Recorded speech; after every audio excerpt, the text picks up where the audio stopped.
तो किसान भाइयों नमस्कार।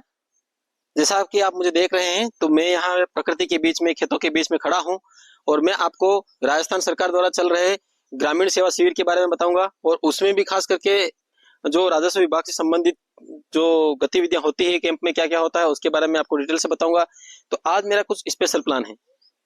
जैसा कि मैं हमेशा व्लॉग्स बनाता हूँ तो मैं आज व्लॉग बनाऊंगा कि कैंप में क्या क्या कार्य होते हैं और अपन राजस्व विभाग या उससे डिपार्टमेंट से संबंधित आदमी से ही मिले। किसान भाइयों जैसा कि आपको विदित है कि अभी राजस्थान सरकार ने गांव-गांव पंचायत में हर पंचायत में 17 सितंबर से कैंप चल रहे हैं। उस कैंप का नाम है ग्रामीण सेवा शिविर।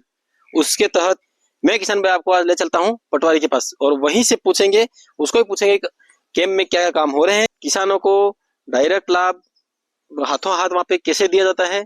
तो आप मेरे चैनल पे बने रहिए और विनती करता हूं कि मैं ऐसे ही कोई योजना और अच्छी किसानों से संबंधित कोई जानकारी या ऐसी हो तो मैं आपके सामने बताऊंगा। तो कृपया करके मेरे चैनल पर बने रहिए, मेरा वीडियो पूरा देखें और वीडियो अच्छा लगे तो लाइक भी करें और चैनल को सब्सक्राइब जरूर करें। तो किसान भाइयों जैसा कि आपको मैंने बताया था कि मैं आज रेवेन्यू डिपार्टमेंट से आपको जानकारी बताऊंगा, तो मैं आ गया हूँ सीधा पटवारी साहब के पास आया हूँ और इनसे पूरी आपको जानकारी बताऊंगा मैं। तो ये कैंप में क्या हो रहा है और ग्रामीण सेवा शिविर 2025 में हर पंचायत में हर गांव जो अभी गांव है हर पंचायत में लगने वाला कैंप है। तो इन कैंपों के बारे में जो विस्तृत जानकारी जो भी कैंप में क्या क्या काम हो उसके बारे में बताएंगे आपको। तो हम इनसे पूछते हैं कि पटवारी साहब नमस्कार। नमस्कार। हाँ, तो जैसे कि इसमें कई काम हो रहे हैं तो मुख्य काम जैसे कि हमने देखा था कि लंबित फार्मर रजिस्ट्री का पूर्ण कार्य करवाया जाएगा जो कि FRC कहा जाता है, तो इसके बारे में थोड़ा सा बताइए। FRC कैंप आज से लगभग 2 महीने पूर्व हमारे हर ग्राम पंचायत में लगे थे।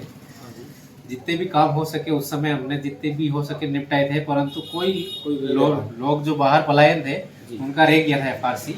वो भी काम अभी वर्तमान में शुरू है, वो भी हो रहा है। FRC कराना जरूरी है। FRC किसान की जितनी भी खतौनी है जमाबंदी है सब टोटल रिकॉर्ड एक ही कागज में अपने को उपलब्ध हो जाएगा। अच्छा, मतलब आपका कहना यह है कि जो भी किसान भाई रह गए हैं उनका वहाँ तुरंत कार्य FRC वाला काम फार्मर रजिस्ट्री वाला काम हो जाएगा और विभिन्न जो योजनाएं जो फायदा होगा वो इससे होगा FRC कार्ड। अच्छा, तो ये किसान गिरदावरी ऐप डाउनलोड करवाने का ये कुछ बता रहे हैं, तो इसमें क्या से क्या है? किसान गिरदावरी सरकार ने पहले क्या पटवारी खुद गश्त करके गिरदावरी करता था खेतों में क्या फसल हुई है, रबी की गिरदावरी हो खरीफ की गिरदावरी हो। और वर्तमान में कि सरकार ने ये कर दिया है कि किसान अपनी गिरदावरी खुद कर सकता है। अच्छा, इसलिए सरकार ने एक ऐप इंस्टॉल किया है जिसका नाम है किसान गिरदावरी। अच्छा। उस ऐप से किसान अपनी गिरदावरी किसानों को कैंप में आने के बाद उनको खुद ही आप डाउनलोड करके बताओगे और किसानों को खुद गिरदावरी कैसे करना है उनको प्रेरित करोगे, बताओगे? हाँ, ये पूरी हमारी जिम्मेदारी रहेगी। किसानों को हम टोटल चीज़ें बताएंगे कैसे गिरदावरी करनी है, कैसे फोटो लेने हैं। अच्छा, इसके बाद किसान गिरदावरी करेगा, उस फोटो का आंकलन करेंगे हम और उसमें खराबा से चिन्हित करेंगे भाई खराबा कितना है, वो हम डालेंगे। हाँ, किसानों को खराबा भी हुआ इस बार काफी नुकसान हुआ है, तो जरूरी भी है इन कैंपों में जैसे कि किसान गिरदावरी के बारे में बताना और उनको किसानों खुद को कैसे गिरदावरी करनी है उसके लिए प्रेरित करना। अच्छा, तो आगे ये कुछ हो रहे हैं उपखंड एवं सहायक कलेक्टर न्यायालयों के लंबित नोटिसों की तामील कराना, इसमें कैसे क्या करना है? इसमें अगर किसी खातेदार का कोई प्रकरण लंबे समय से चल रहा है, कोर्ट में चल रहा है, उसकी नोटिस तामील करानी, भाई केस का निर्णय क्या हुआ है, केस आगे कहाँ तक जाएगा, सभी कार्यों की जानकारी नोटिस है उनको तामील करेंगे, सभी कार्यों की जानकारी देंगे। तो ये चीजें कहाँ करनी है कैसे करनी है सब चीजें इस कैंपों में होगा। ठीक, तो इसमें विभिन्न और भी कार्य है जैसे लंबित गुरजात रिपोर्ट तैयार करवाना और इसमें ये आपसी सहमति से बंटवारा विभाजन होगा। तो वास्तव में क्या विभाजन हो जाएगा क्या कैंपों में? हो जाएगा। आपसी सहमति से बंटवारा ये है कि कोई व्यक्ति बिना लड़ाई झगड़े का अगर बंटवारा करना चाहता है, जैसे कि उदाहरण के लिए 3 भाई है, 3 भाई आपसी सहमति से बंटवारा कराना चाहते हैं तो कैंपों में SDM साहब तहसीलदार साहब सब उपस्थित रहेंगे, उनके सामने उपस्थित होके आपसी सहमति से बंटवारा हैंड टू हैंड निस्तारण हो जाएगा, बंटवारा हो जाएगा। मोटेशन भी कम समय में मोटेशन हो जाएगा। कुल मिला के किसान भाइयों ये बहुत ही अच्छी योजना है, आपको शिविर का पूरा लाभ लेना चाहिए क्योंकि आपसी बंटवारा डायरेक्ट सभी अधिकारी एक ही मंच पे मिलेंगे तो आपको कहीं जाने की जरूरत नहीं है, हाथों हाथ काम हो जाएगा। और आपसी सहमति का बंटवारा मतलब ये है कि जैसे 3-4 भाई जो भी है आपस में सहमति से वहां बजाएंगे और उनका विभाजन हो जाएगा और हाथों हाथ म्यूटेशन भी खुल जाएगा। ठीक है, तो आगे फिर ये म्यूटेशन की बात यही है, तो इस पॉइंट में क्या है, म्यूटेशन क्या कोई पुराने वगैरह हो जाएंगे, कैसे क्या इसमें होगा? पुराने जो भी म्यूटेशन है उनकी भी जांच होगी, जांच होने के बाद अगर सही है तो म्यूटेशन दर्ज किया जाएगा और उसका भी म्यूटेशन हो जाएगा, अगर सही हो तो। जैसे कि इसमें किसी के पिताजी या फादर जो भी है ऑफ हो गए, उनका बाकी रह गया तो हाँ, तो मृत्यु प्रमाण पत्र होगा, सजरा होगा उसका बनाया हुआ, अगर डॉक्यूमेंट व्यवस्थित होंगे तो म्यूटेशन हो जाएंगे।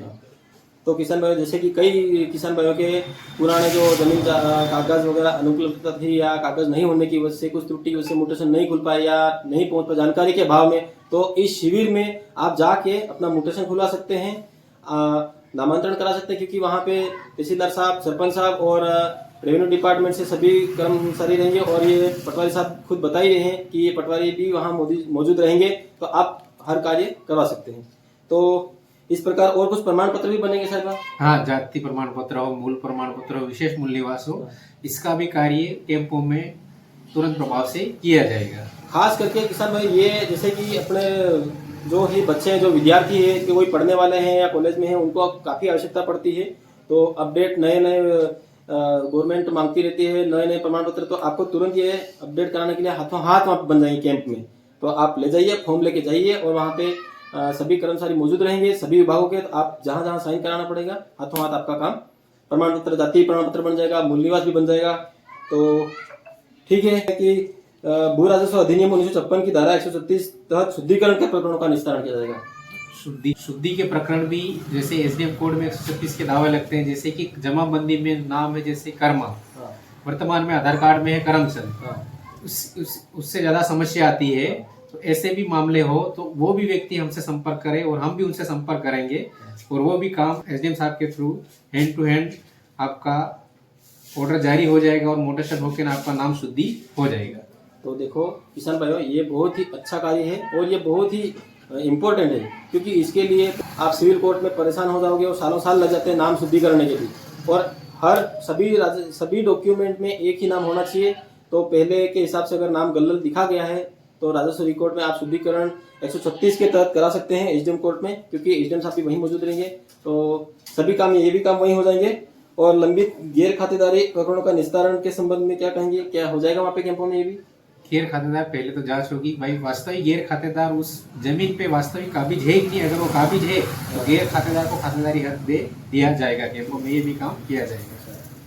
चलो, बहुत बहुत धन्यवाद पटवारी साहब। ये पंकज जी पटवारी साहब है, तो इनसे आपने अभी सुना कि क्या क्या ग्रामीण सेवा शिविर 2025 में जो भजनलाल सरकार की तरफ से आयोजित किया जा रहा है, उसमें विभिन्न योजनाएं, ये हमने आपको योजना बताई है, वो केवल राजस्व विभाग की है।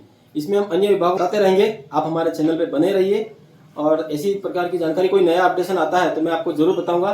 तो ठीक है, तब तक के लिए नमस्कार।